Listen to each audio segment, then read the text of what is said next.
नमस्ते, मैं Sanyukta assistant professor government law college Pali से। हम लेबर लॉ में पढ़ रहे थे सेटलमेंट ऑफ इंडस्ट्रियल डिस्प्यूट। इसके अंतर्गत कार्य समिति, समझौता अधिकारी, समझौता बोर्ड और जांच न्यायालय के बारे में पढ़ चुके हैं। आज हम पढ़ेंगे श्रम न्यायालय यानी कि लेबर कोर्ट। इसके बारे में सेक्शन 7 में प्रावधान दिए गए हैं। सेक्शन 7 के अंतर्गत किसी राज्य में एक या एक से अधिक श्रम न्यायालय गठित किए जा सकते हैं। इनका गठन किसके द्वारा किया जाता है? समुचित सरकार के द्वारा इनका गठन किया जाता है। इसके बारे में सेक्शन 7 का क्लोज 1 कहता है कि समुचित सरकार के द्वारा राज्य में एक या एक से अधिक श्रम न्यायालयों का गठन किया जा सकता है। सेक्शन 7 का क्लोज 2 यानी कि 7 क्लोज 2 कहता है,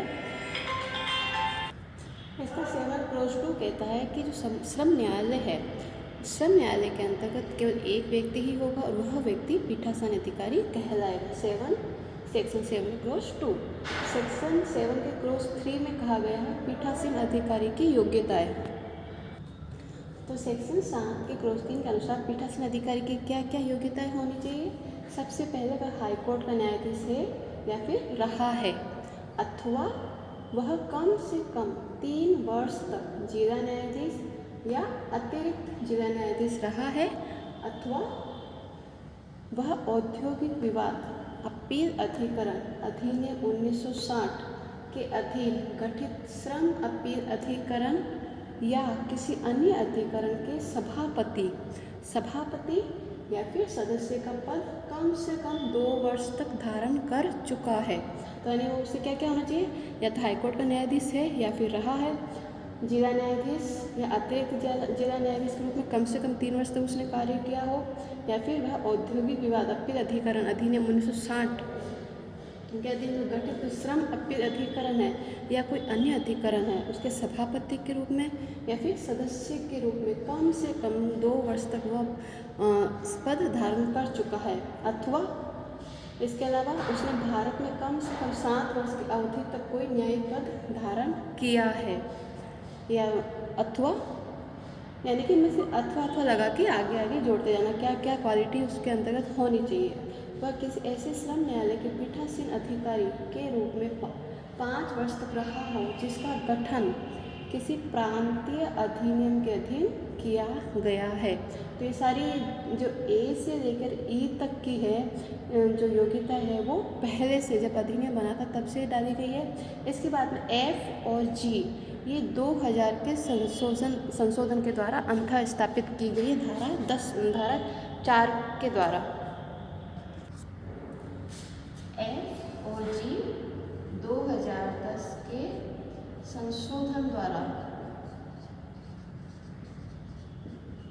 अंततः स्थापित मतलब जोड़ी गई। इसका कौन सी धारा के द्वारा? सेक्शन 4 के द्वारा। तो ये जो ए से ई तक थी वो पहले से थी, इसके बाद में 2010 में ये 2 और इसमें योग्यताएं जोड़ दी गई कि उसके अंतर्गत जो श्रम न्यायालय का पीठासीन अधिकारी बनेगा उसके अंदर क्या क्या योग्यताएं होनी चाहिए। क्या योग्यता होनी चाहिए? वह सुलह अधिकारी के रूप में उसे 3 वर्ष का अनुभव होना चाहिए, साथ ही उसे श्रम विभाग में कम से कम 7 वर्ष का अनुभव भी होना चाहिए। इसके अलावा उसे विधि में स्नातक के रूप में लॉ ग्रेजुएट होना चाहिए। उसके साथ उप मुख्य श्रम आयुक्त केंद्रीय या फिर राज्य का संयुक्त आयुक्त रहा हो। उसे लॉ ग्रेजुएट के साथ साथ उप मुख्य श्रम आयुक्त केंद्रीय या फिर राज्य का संयुक्त आयुक्त रहा हो। परंतु जो व्यक्ति जो सुलह अधिकारी है उसमें जो योग्यता है उसे जब श्रम न्यायालय का पीठासीन अधिकारी नियुक्त किया जाता है तो उसे अपने इस पद से उसे क्या देना पड़ेगा? त्यागपत्र देना पड़ेगा। मतलब उसे अपना पहले वाला जो पद है उसको छोड़ना पड़ेगा। या फिर एक और जोड़ा गया है इसके अंदर 2010 में ही, उस ग्रेड में 3 वर्ष के अनुभव के साथ में उसे और क्या होना चाहिए? मतलब जो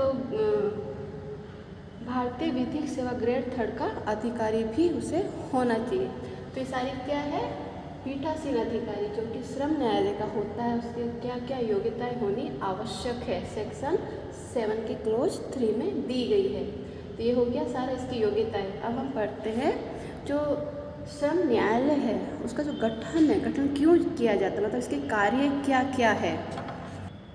अब हम पढ़ते हैं श्रम न्यायालय के कार्य। श्रम न्यायालय के कार्य सेक्शन 7 में ही दिए गए हैं। क्या क्या कार्य है? पहला है वित्तीय अनुसूची में निर्दिष्ट औद्योगिक विवादों का न्याय निर्णय, यानी जो दूसरी अनुसूची है उसमें जो औद्योगिक विवाद दिए गए उनका न्याय निर्णय करना। और दूसरी अनुसूची में कौन कौन से औद्योगिक विवाद है जिसमें जो श्रम न्यायालय वो न्याय निर्णय करती है, वो ए से लेके एफ तक दिए गए हैं। पहला है स्थायी आदेशों के अंतर्गत नियोजक के द्वारा जारी किए गए किसी आदेश की वैधानिकता और अवैधानिकता का न्याय निर्णय करना, यानी नियोजक ने कोई स्थायी आदेश दिया है वो वैधानिक है कि नहीं है उसका न्याय निर्णय करना। दूसरा है स्थायी आदेशों का निर्वचन करना, नियोजक के द्वारा जो स्थायी आदेश दिए गए हैं उनका इंटरप्रिटेशन करना। थर्ड है कर्मकार की पदच्युति या पद मुक्ति, जिसमें अपकार के रूप में पदच्युत किए गए कर्मकारों का बहाल किया जाना या उन्हें प्रतिकर दिया जाना सम्मिलित है, यानी कि किसी कर्मकार को जो नियोजक उसके द्वारा पदच्युत कर दिया गया है उसे टर्मिनेट कर दिया गया है और किस वजह से किया गया है? अपकार के रूप में, बदला लेने के रूप में उसको उसकी सेवा समाप्त की गई है, तो वहाँ पर श्रम न्यायालय उसमें न्याय निर्णय करेगा। उसके अलावा अगर उसे इसके अंतर जिसे पदच्युत किया गया, जिसे पदमुक्त किया गया, उसे वापस सेवा में रखना, उसे उसकी सेवा जो समाप्त की गई है उसके कारण उसको कितना कंपेंसेशन मिलना चाहिए, ये सारी इसके अंतर्गत श्रम न्यायालय के अंतर्गत आते हैं, इसके कार्य के अंतर्गत आते हैं। इसके संबंध में केस है आनंद बाजार पत्रिका वर्सेज उनके कारगण 1964 का केस है। इसमें कहा गया कि जो कर्मकार है उसको जो पदच्युत किया गया है, पदमुक्त किया गया है, अगर उसमें कोई दुर्भावना वगैरह नहीं है तो वहाँ पे श्रम न्यायालय का कार्य नहीं होता है। परंतु यदि कर्मकार की सेवाओं को समाप्त करने है तो दुर्भावना से काम लिया गया है अथवा यह कार्य उसके द्वारा व्यवसाय संघ की गतिविधियों में भाग लेने के कारण उसे दंड के स्वरूप दी गई है, तो उस कर्मकार को संरक्षण प्रदान करते हुए उसे बहाली का आदेश जारी करने होंगे अथवा उसके लिए प्रतिकर की राशि की घोषणा करनी होगी, और ये कौन करेगा? श्रम न्यायालय करता है। या किसी व्यक्ति को, किसी कर्मकार को बिना नोटिस दिए, बिना उसे कारण बताओ जो नोटिस जारी किया जाता उसके बिना उसे सेवा से मुक्त कर दिया जाता, तो ये क्या होता है? ये पूर्णतः ही अनुचित है। अतः वह श्रम न्यायालय जा सकता है, अपनी बहाली के लिए निवेदन कर सकता है। इसके पश्चात है किसी प्रथागत रियायत या विशेषाधिकार को वापस लिया जाना, यानी किसी क्षेत्र में कोई उद्योग लगा हुआ है वहाँ की प्रथा के अनुसार कोई छूट दी जाती है और वो छूट कर्मकारों को दी गई है, परंतु अगर नियोजक उस प्रथागत रियायत को या विशेषाधिकार को वापस ले लेता है तो श्रम न्यायालय यहाँ पे निर्णय करेगा। इसके अलावा हड़ताल या तालाबंदी की वैधता का परीक्षण किया जाना, कर्मकारों ने कोई हड़ताल की है, नियोजक ने तालाबंदी की है, तो क्या वो वैलिड है या इनवैलिड है, तो इसकी जांच कौन करेगा? श्रम न्यायालय करेगा। इसके अलावा जो तृतीय अनुसूची है, ये तो सारे क्या था? द्वितीय अनुसूची में निर्दिष्ट औद्योगिक विवाद है, तो इसमें कहा गया है कि जो तृतीय अनुसूची में जो उल्लेखित विषय है उन विषयों के अतिरिक्त कोई भी अन्य विषय पर श्रम न्यायालय को न्याय निर्णय करने का अधिकार है। ये तो हो गए सारे द्वितीय अनुसूची से संबंधित। फिर है अधिनियम के अधीन निर्धारित कोई अन्य कार्य, यानी कि जो ये सारे कार्य दिए गए हैं इन कार्यों के अतिरिक्त भी अधिनियम के जो अधिनियम है इंडस्ट्रियल डिस्प्यूट एक्ट 1947 उसके अधीन कोई श्रम न्यायालय के लिए कोई कार्य निर्धारित किया गया है तो उस विषय के संबंध में भी वो न्याय निर्णय करेगा।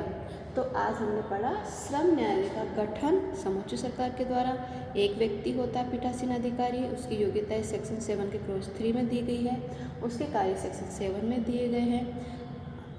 Thank you.